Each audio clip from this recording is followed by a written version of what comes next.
కొల్లిపర మండలం పరిధిలోని ఇసుక రీచ్లను జిల్లా కలెక్టర్ నాగలక్ష్మి పరిశీలించారు. మున్నంగి ఇసుక రీచ్లోని ఇసుక నిల్వలు, లోడింగ్, బిల్లులు తదితర అంశాల గురించి సిబ్బందిని ఆమె అడిగి తెలుసుకున్నారు. అనంతరం కలెక్టర్ నాగలక్ష్మి మాట్లాడుతూ స్టాక్ పాయింట్ల వద్ద ఉచిత ఇసుక విధానం సక్రమంగా అమలవుతుందని పేర్కొన్నారు. రాష్ట్ర ప్రభుత్వం ప్రతిష్టాత్మకంగా చేపట్టిన ఉచిత ఇసుక విధానంను సక్రమంగా అమలయ్యేందుకు పటిష్ట చర్యలు తీసుకోవడం జరిగిందన్నారు. కొల్లిపరలోని ఉచిత ఇసుక విధానం ప్రారంభం నాటికి 1,80,000 మెట్రిక్ టన్నులు ఇసుక అందుబాటులో ఉందని, ప్రస్తుతం ఇది 20,000 టన్నులకి వచ్చిందని పేర్కొన్నారు. ప్రభుత్వం నిర్దేశించిన ధరల ప్రకారం ఇసుకను లబ్ధిదారులకు అందజేయడం జరుగుతుందన్నారు. ప్రభుత్వం అందిస్తున్న ఉచిత విధానంలోని అక్రమాలకు పాల్పడితే సంబంధిత వ్యక్తులపై కఠిన చర్యలు తీసుకోవడం జరుగుతుందని కలెక్టర్ నాగలక్ష్మి వివరించారు.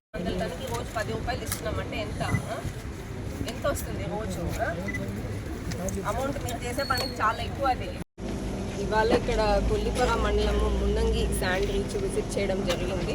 మనకి ఇక్కడ జూలై 8వ తారీఖు మొదలుపెట్టినప్పుడు దాదాపు 1,80,000 మెట్రిక్ టన్నులు ఇసుక ఉండేది. అదంతా కూడా ఇప్పుడు అమ్ముడిపోయి దాదాపు మనకి లాస్ట్ ఫ్యూ డేస్ ఇంకా ఒక 20,000 to 30,000 టన్స్ ఉంది. అది అమ్మడానికి ఇప్పుడు ఇంకా ప్రక్రియ అనేది జరుగుతుంది.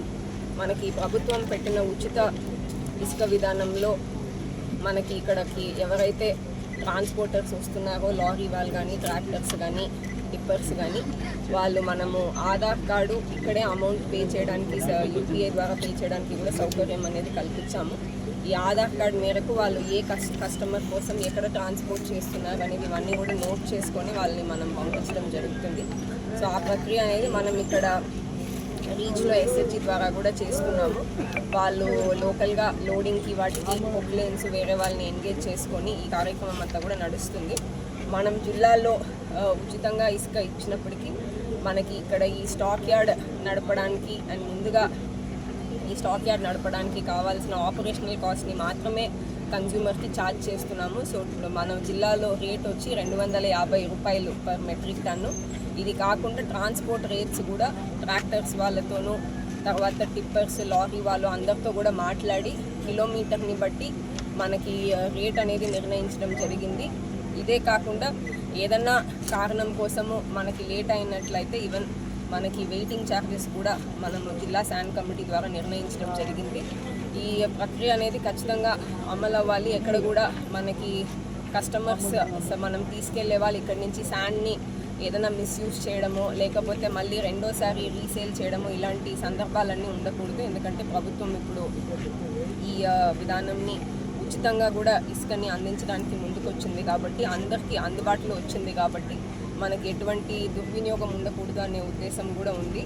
సో మనము ఈ చెక్ చేయడానికి మనకి ఖచ్చితంగా toll free number 24/7 toll free number run చేస్తున్నాము.